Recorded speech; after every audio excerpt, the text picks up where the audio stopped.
గత ప్రభుత్వ హయాంలో అన్నమయ్య ప్రాజెక్టుతో పాటు గండ్లకమ్మ ప్రాజెక్టు గేటు కొట్టుకుపోయాయని జలవనరుల శాఖ మంత్రి నిమ్మల రామానాయుడు తెలిపారు.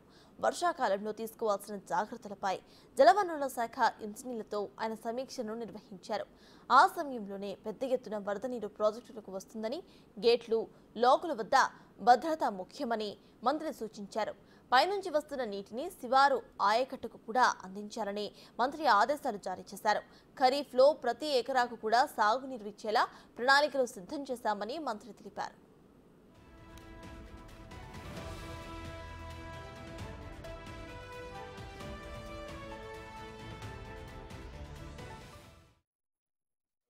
ఏదైనా డిజైన్స్ కానీ ఏమైనా ఇచ్చినా మళ్ళీ ఖచ్చితంగా అది సిడబ్ల్యూసి వాళ్ళే మళ్ళీ దాన్ని అప్రూవల్ ఇవ్వాలి. అంటే వీళ్ళు ప్రపోజల్ పంపించడం వరకే మాత్రమే ఉంటుంది తప్ప వీళ్ళు దాన్ని కన్ఫర్మ్ చేసేటువంటి పవర్ అయితే లేదు. కాబట్టి అంటే సిడబ్ల్యూసి అధికారులు ఎవరైతే ఇప్పుడు ఇంటర్నేషనల్ ఎక్స్పర్ట్స్ ఎవరైతే ఉన్నారో వాళ్ళు కూడా ఈ యొక్క ప్రతిపాదనను చూసుకుని అది ఆమోదయోగ్యమో అది ఏదైతే ప్రాజెక్టుకి అవసరం అనుకుంటేనే యాక్సెప్ట్ చేస్తారు. అంచేత పవర్ మన చేతిలో ఉంది కాబట్టి వాడు ఇచ్చినటువంటి డిజైన్ యాజ్ ఇట్ ఈజ్గా మనం చేయాలనేటువంటి ఆలోచన లేదు. అంతవరకు కొంత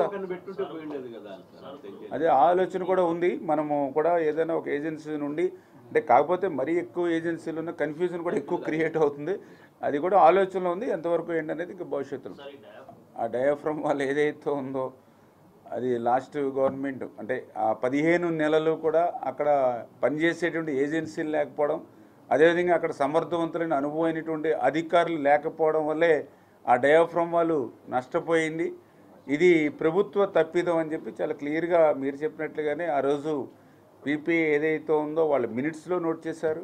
పీపీఏ సీఏ ఏదైతే ఉందో అతను సాక్షాత్తు ఈ యొక్క స్టేట్ గవర్నమెంట్కి లెటర్స్ రాశారు. అదేవిధంగా సాక్షాత్తు ఐఐటి హైదరాబాద్ ఏదైతే నీతి ఆయోగ్ ఇచ్చినటువంటి కమిటీ ఏదైతే ఉందో దానికి రిపోర్ట్స్లో కూడా క్లియర్గా మెన్షన్ చేయడం జరిగింది. అయితే ఇప్పుడు కేంద్రం ప్రభుత్వంతో మనకున్నటువంటి సత్సంబంధాల ద్వారా ఆంధ్రప్రదేశ్ రాష్ట్రంలో మనకున్నటువంటి ఆర్థిక పరిమితుల దృష్ట్యా అది కేంద్రాన్ని కూడా మళ్ళీ మనం ఒప్పించి మళ్ళీ కొంత మేర ఆ నిధులను తీసుకొచ్చేటువంటి క్రమంలో అందుకే నిన్న చంద్రబాబు నాయుడు గారు కూడా ఇప్పుడు ప్రమాణ స్వీకారం చేసినటువంటి మరి మొదటి పక్షం రోజుల్లోనే మరి ఆయన కూడా ఢిల్లీ వెళ్ళి అటు ప్రధానమంత్రిని కానీ ఆర్థిక శాఖ మంత్రి కానీ ఇలా అన్ని మంత్రులను కూడా కలిసి ఈ యొక్క రాష్ట్రానికి జగన్మోహన్ రెడ్డి పాలన వల్ల జరిగినటువంటి నష్టం ఏదైతే ఉందో మరి దాన్ని కొంతైనా మరి పూడ్చుకునేటువంటి అవకాశాన్ని కూడా పరిశీలిస్తున్నాం.